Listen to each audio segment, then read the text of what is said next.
സാധാരണ മനുഷ്യർക്ക് ലഭിക്കാത്ത, സാധാരണ മനുഷ്യരുടെ കണ്ണുകൊണ്ട് കാണാൻ കഴിയാത്ത, സാധാരണ മനുഷ്യരുടെ ചെവി കൊണ്ട് കേൾക്കാൻ കഴിയാത്ത, സാധാരണ മനുഷ്യരുടെ ഹൃദയം കൊണ്ട് ഗ്രഹിക്കാൻ കഴിയാത്ത പലതും നബി സല്ലല്ലാഹു അലൈഹി വസല്ലം തങ്ങൾക്ക് കാണാനാകുന്നുണ്ട്, കേൾക്കാനാകുന്നുണ്ട്, ഗ്രഹിക്കാനാകുന്നുണ്ട്.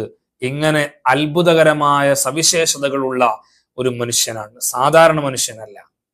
അത് നിരവധി ഹദീസുകളിലൂടെ മുത്തുനബി സല്ലല്ലാഹു അലൈഹി വസല്ലം വ്യത്യസ്തങ്ങളായ സന്ദർഭങ്ങളിൽ വ്യക്തമായി പറഞ്ഞിട്ടും ഉണ്ട്. ഇന്നി ലസ്തു കഹൈഅത്തിക്കും ലസ്തു മിഥലക്കും തുടങ്ങിയുള്ള, ഞാൻ നിങ്ങളെപ്പോലെ ഒരു സാധാരണ മനുഷ്യനല്ല, നിങ്ങളെപ്പോലുള്ള ആളല്ല എന്ന അർത്ഥം കുറിക്കുന്ന നിരവധി ഹദീസുകളെ വിശ്രുതന്മാരായ മുഹദ്ദിസീങ്ങൾ രേഖപ്പെടുത്തിയിട്ടുണ്ട്. സാധാരണ മനുഷ്യർക്ക് ലഭിക്കാത്ത, സാധാരണ മനുഷ്യരുടെ കണ്ണുകൊണ്ട് കാണാൻ കഴിയാത്ത, സാധാരണ മനുഷ്യരുടെ ചെവി കൊണ്ട് കേൾക്കാൻ കഴിയാത്ത, സാധാരണ